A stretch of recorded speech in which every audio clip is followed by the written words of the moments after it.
Aujourd'hui, je travaille avec un guide touristique et en fait, tous les deux, nous, on est mandatés par une agence. C'est-à-dire que cette agence, elle a vendu un forfait global pour des clients américains qui veulent faire un tour de Paris. Moi, je suis le chauffeur et à côté, t'as le guide. C'est un package qui a été vendu. Alors, je connais pas vraiment les coulisses de son métier, mais il vend un package complet. Soit il collabore avec des agences aux États-Unis, soit il est référencé sur Internet. Et dans ce cas-là, les clients américains qui cherchaient un tour sur Paris ont tapé le mot-clé sur Google, tour de Paris. Son site est sorti. Ils ont été voir les prestations qu'il proposait et ils ont commandé leur tour de Paris. Et la personne qui m'a mandaté sur cette mission, cette personne, c'est le patron. Donc, c'est pas lui qui va positionner les tours opérateurs, comme ça, très nichés sur les tours de Normandie, tours de Paris, visite des caves à Reims. C'est potentiellement des clients pour les chauffeurs VTC. Tu démarches chez ces agences-là, tu dis voilà, moi je suis chauffeur VTC, j'ai tel véhicule, je parle l'anglais, je connais très très bien ces itinéraires-là, ces missions.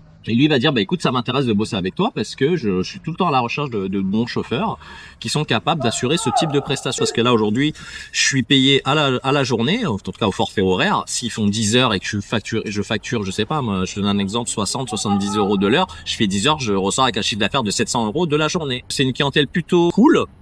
Et on n'a pas forcément d'obligation. Alors, c'est pas ce que je conseille, bien sûr. Aujourd'hui, je le fais, j'ai 13 ans de métier et voilà, j'ai quand même de l'expérience, on va dire. Aujourd'hui, regarde, je suis habillé plutôt à la cool parce que je sais que c'est possible. Sur ce client-là, sur cette typologie d'apporteur d'affaires, la règle d'or, au départ, costume cravate. Pour bien se vendre, pour avoir une image vraiment professionnelle. Par la suite, une fois que tu t'es familiarisé avec tes apporteurs d'affaires, tes propres clients ou qui deviennent parfois même des potes, des amis, tu peux venir en outfit hyper cool. Au contraire, eux, ils préfèrent.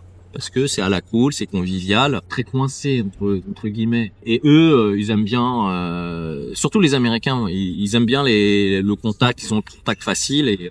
Et quand tu es habillé normalement, mais propre sur toi, bien sûr, tu passes la journée avec eux, mais ils t'intègrent comme un membre de la famille. Et ça, c'est ce qui est bien dans ce métier, c'est quand tu commences à nouer des relations comme ça avec tes clients, il y a du bouche à oreille, ils vont te recommander auprès de leurs amis, de leur famille, et c'est comme ça que ton réseau se constitue de clientèle à l'étranger. Aujourd'hui, tu fais le père, tu vas faire la tante, tu vas faire l'oncle, tu vas faire l'ami, et c'est exactement la même chose au sein des sociétés. D'un département, d'un service, tu vas être recommandé sur un autre service, parce que les personnes sont satisfaites de ton service, les pros, tu parles l'anglais, t'as les codes, le savoir-faire, le savoir-être, c'est l'effet boule de neige.